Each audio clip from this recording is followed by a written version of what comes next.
كم يبلغ سعر فستان زفاف الآنسة رجوة آل سيف على الأمير الحسين بن عبد الله الثاني؟ لن تصدق كم سعر خاتم الآنسة رجوة آل سيف. السلام عليكم وأهلا بكم وفيديو جديد. منذ ظهرت الآنسة رجوة آل سيف في حفل زواج الأميرة إيمان وهي تلفت الأنظار، كما أن رجوة آل سيف خطيبة ولي العهد الأمير الحسين بن عبد الله الثاني اختارت فستان أبيض اللون، وإنه من التراث الكلاسيكي ليكون فستان زفاف على الأمير الحسين.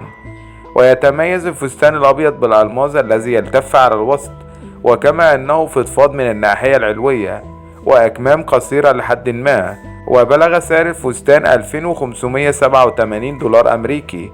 كما ظهرت الآنسة رجوة آل سيف في حفل زواج الأميرة إيمان وأطلت بتسريحة شعر بسيطة ومكياج ناعم، كما أنها اختارت تصفيف شعرها بطريقة كلاسيكية ومكياج بسيط باللون الترابي، كما ركزت فيه على كحل العيون وأحمر الشفاه اللامع. وكان لافتا خاتم الخطوبة الذي ارتدته مع الفستان، وهو خاتم ألماس من علامة غراب قدم إليها خطيبها الأمير الحسين بن عبد الله الثاني بعد إعلان الخطوبة. وبكده نكون وصلنا نهاية الفيديو. لو عجبك اعمل لايك وشير، واشوفكم بكرة في فيديو جديد.